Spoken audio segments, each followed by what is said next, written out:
Hey guys, Merry Meet. This is Anastasia Autumn Fire, and I am trying to catch up with the YouTube Pagan Challenge. Today's video is about moon phases for the YouTube Pagan Challenge. So, what I wanted to do was kind of go through and do a brief, like, couple of words here and there about the traditional meanings or thoughts behind that specific phase of the moon, and then go into my more personal experiences, what I do, how it affects me, all that fun stuff. Since this is very much based off of personal experience, please keep in mind it is just personal. By no means am I saying this is what it should be or this is what it is.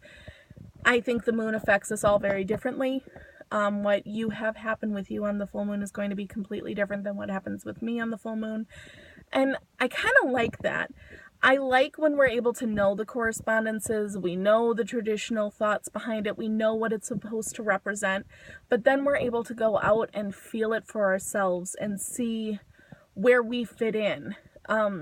If it jives with us, if it resonates with us, and if it doesn't, okay, it doesn't. Why doesn't it? Then we can start asking those questions, and those questions oftentimes, for me at least, lead to extreme moments of clarity and those epiphanies about not only my spiritual path but also my mundane life as well. It just,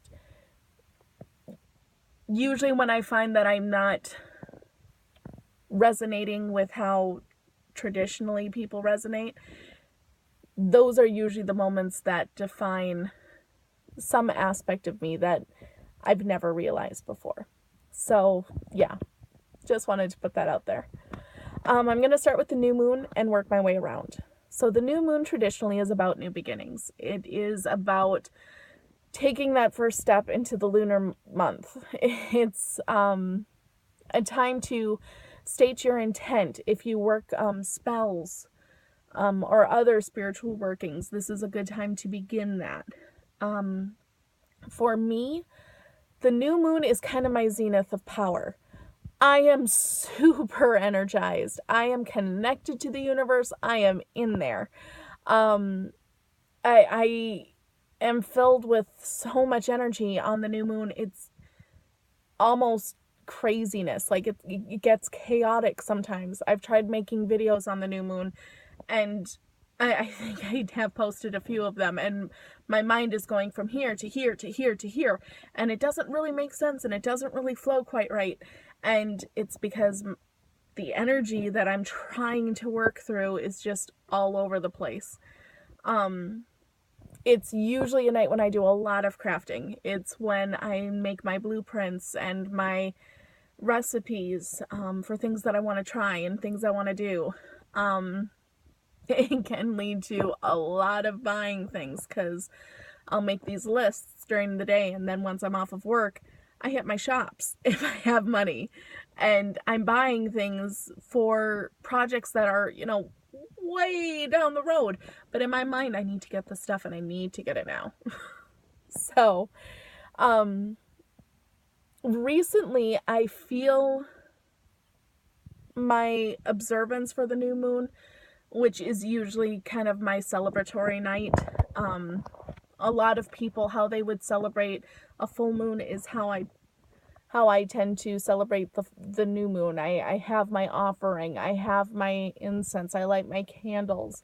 I make sure to just kind of sit outside in the dark and absorb it and feel it. But I've been feeling more and more lately like I'm needing to calm down a bit instead of letting the energy rule me and me going all over the place and making this and making that and making plans for this and making plans for that and hitting the shops and doing all this stuff. I really feel like Goddess is calling me to be more, I don't want to say reserved, but inward. The practice I have of going out and just sitting in the dark has been something that's been really powerful for me lately. And that mixed with a Hellenic practice that I've heard about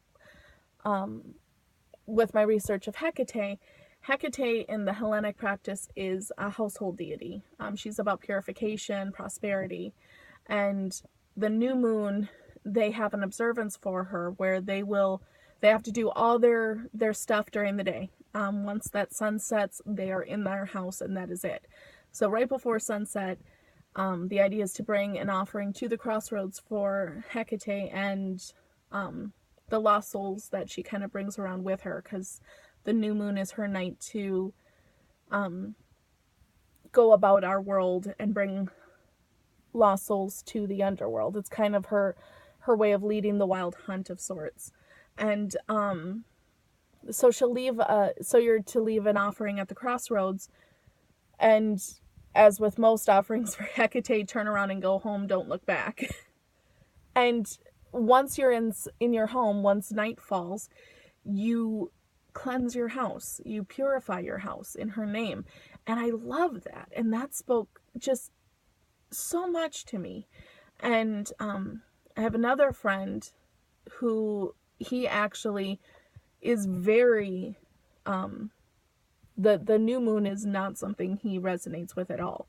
He doesn't like to do any workings. He usually likes to lay low. But he said, even though he doesn't resonate with the new moon, he will usually use that time for a lot of meditation and going inward. And I know the dark of the moon is my time to really go inward and focus on that. But I like the idea of carrying over, maybe doing some divination, but something solitary, something just between me and Goddess. Something a little more honoring and inward is really the best word for it. So my practice up until this point has been my night for my mojo, and I am, crafting away in my workspace. And now I'm shifting my practice to more a meditative and inward introspection on those nights. So that one I knew was going to be the longest one, because that's that really is my most resonating, the moon phase I resonate most with. So that is the new moon. Then we enter the waxing phase. The waxing phase is all about drawing things to you. You want to bring in that prosperity, bring in abundance, bring in love, wisdom, protection, all that fun stuff. If you work spells, like if you have go by the lunar calendar for working a specific spell, I do know a couple people that do that. They'll choose one spell a moon cycle, and that's really their focus and intent. This is the time you focus on what you want from that spell to come to you, and do little workings to help that along. I say spell, it could be intent, it could be purpose, it could be working within, and it's just a term I use. It could be an actual spell as well, but please know that it could be something a little bit more metaphysical or psychological. It could be a development thing that you're working on within yourself. So yeah, but this is when you want to be bringing things to you to help this come to fruition. For me, the waxing phase is my draining phase. I don't know why it is. From the new moon, when I'm super energetic and all over the place, the closer I get to the full moon, the more zombie-like I get. I am just dead by the time that full moon gets here. Because of this, any workings I don't do a lot of spellcraft per se, or I don't do a lot of spell workings. I do a lot of crafting, and I'll call it spellcraft, but it's actually making candles, incense, oils, sachets, things like that. I'll do a lot of those workings towards the beginning of the waxing phase, but the closer it gets to that full moon, I kind of shift into seeker mode, and I'm doing research. I'm perhaps drawing up blueprints, but it's not, I don't do a lot of workings because my energy just isn't there. The waxing phase also is traditionally associated with the maiden aspect of the triple goddess. And the maiden aspect, oddly enough, is also the aspect that I struggle most to connect with a lot. The kind of that new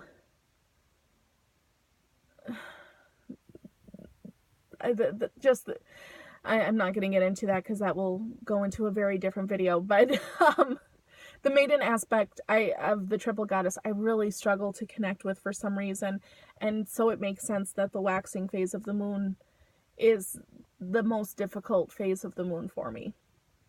Just energy-wise, it's not there. The full moon. The full moon is when traditionally this is your manifestation. This is when things start to come to fruition. If you do work spells or crafts, a lot of people choose this night to craft because you get a little extra oomph. You have the S-spots technically can be for any moon phase that works with you, that resonates with you. I know a lot. I'm seeing more and more new moon S-spots coming through. I know Shakti Spiral does new moon rituals, and I think that's awesome. But traditionally, a lot of S-spot rituals are done on the full moon. For me, the new moon the full moon comes, and I'm a zombie. I'm dead. The full moon was last night, and I was seriously just sitting on my couch watching Hell's Kitchen because I love Gordon Ramsay. And I seriously, I just sat there and I'm like, I can't. I'm just done.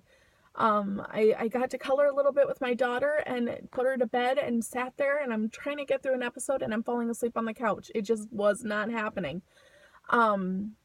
It's just a thing. I will oftentimes put out crystals for charging and cleansing, as well as ritual tools. I will oftentimes make full moon water because I do use that in a lot of my crafts. Oftentimes I'll take it as a time to recharge myself, not just in sleep. There are those nights, like last night, where I'm like, nope, it's just bed. It's an early bed night for me. That's how I'm going to recharge. But oftentimes I'll take a ritual bath. I'll use certain salts, I'll use certain oils, and just take a bath and put on music that connects with me, or maybe no music at all, and just kind of charge in that energy. The goddess traditionally is in her mother form with the full moon, and to connect with that more, every night I like to hang out with my kid. I love my daughter. She is awesome. She's wild. I oftentimes think she is one of the Fae. Don't think she's of this world at times, but I love her to death. And I'll make sure that we have some special time. Every night we have some special time, but I especially stress it on the full moon because I want to connect to her as mother and daughter. Last night we colored a little bit. Sometimes it'll be a movie night. We'll order pizza. Sometimes we'll make dinner together. It really depends on where the mood leads us. Going for a walk, going to the park. I know a couple times she'll come out, we'll go out and we'll pick herbs together and wildcraft together, and it's awesome. So yeah, I try to connect to my daughter and really connect with that mother energy in my mundane life, and that helps connect to the goddess and her mother energy in her full moon form. So that is something that I do as an observance of the full moon, is connect to that mother energy both in my mundane and my spiritual. I also do have a full moon candle and a full moon incense, and I do burn that as an offering as well whenever I put out my my crystals or tools to be charged. Anytime I ask divinity or the god or the goddess or what have you, any divine energy, to help me with something, to work within me, to work within my craft, I will leave something or give something as an offering because you're helping me. I need to thank you for that, more so than just saying thank you. Sometimes just saying thank you is enough, but when it's something as arduous as charging and cleansing, I know what a pain that can be. So I do burn incense and do burn my candle for that. This leads us into the waning phase. The waning phase is all about the crone energy and the crone aspect. This is the time traditionally when you want to push things away. Things that no longer serve you, you want to get rid of them. Excuse me again, I'm so sorry. Banishing things.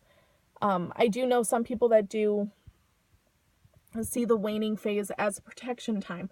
Me, I resonate more with protection workings during the waxing because I want to draw that protection to me. But I can also see how in the waning you want to keep things away from you. So that's a form of protection.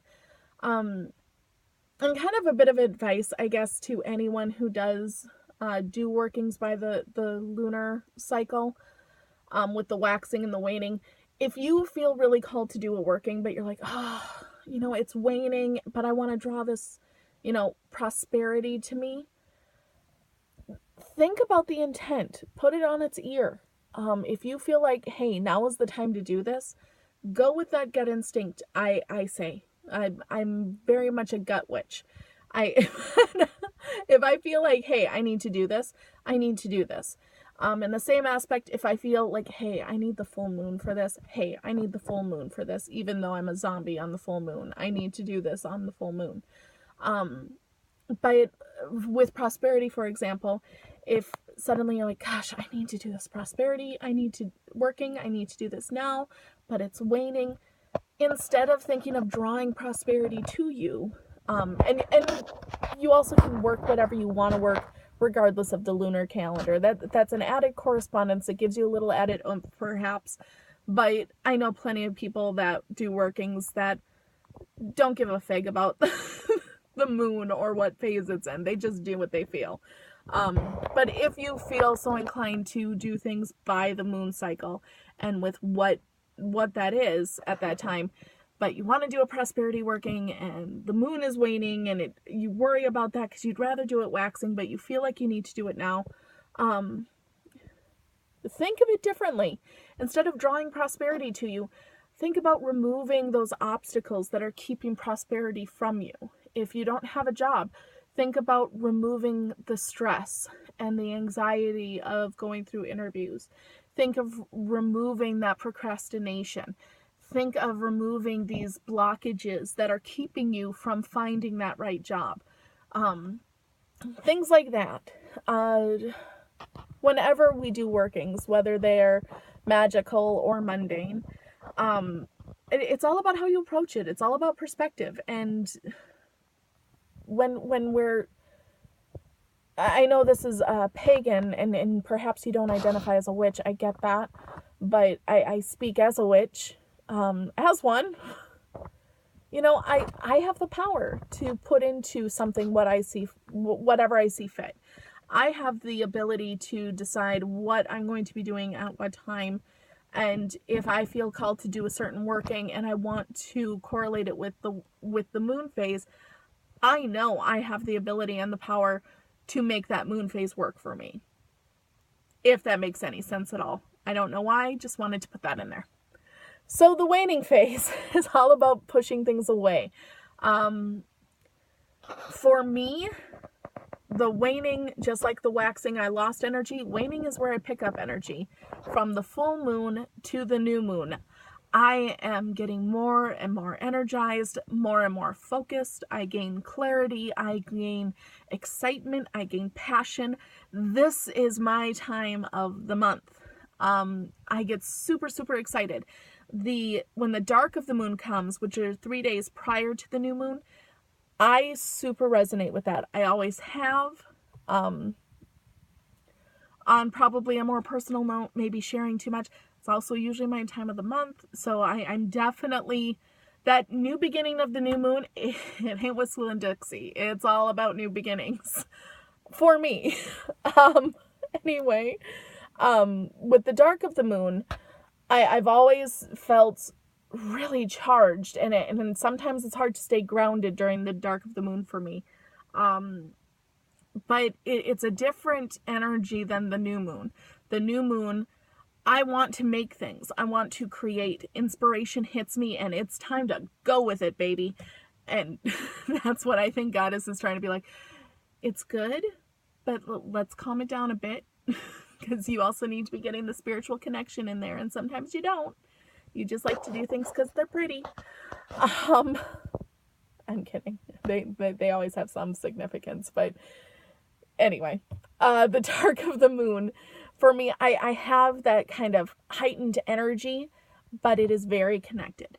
It is very internal. Those are the perfect times for me to do shadow work. It is the perfect time for me to really go inward. I'm usually very emotional during these. Not at all, because it's my time of the month, but I am. I'm very emotional. I tend to find and look for stories that are very touching and sentimental. Like in my news feed, if there's anything about a dog being hurt, anything about a child being hurt, anything about any sort of injustice, I have to read that entire article. That's kind of a normal thing for me anyway, but especially during the dark of the moon, if I come across something about a refugee child, I'm reading that sucker, and I am looking up to find out where I can donate and what I can do, because it is my job, it is my duty, and I feel called to do that. These are definitely, the dark of the moon is when I feel connected to community. It is when I feel connected to making my mark and doing something. It really is when I want to be a part of this life experience and do something to better it. Not just for me, not just for my kid, but for people I don't even know. It's just about being a family, and I feel connected to that idea of all of us being a family. And in this life experience, in this physical realm, connected through into the spiritual realm. This is that time period. The dark of the moon is when all of this hits me like a frying pan over the head.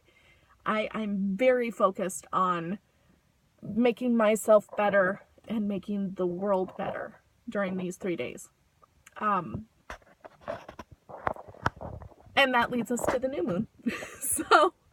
So yeah, coincidentally, the dark of the moon and the new moon are also sacred moon phases for my matron goddess Hel, and even Hecate, who I'm starting to learn about. And I apologize for the sun. I'm kind of in my car because it's quieter in here than it is in my house. So, yeah. So Hel and Hecate both kind of correspond, and Hecate's a moon goddess, period, though. I've read that in quite a few places, and that really does resonate with me. But a lot of her observances are regarding the waning moon, the dark of the moon, and the new moon. And Hel is definitely waning moon, dark of the moon, and new moon. So it would make sense that I resonate so much with those as well. But yeah, that leads us back to the new moon, and the cycle begins again.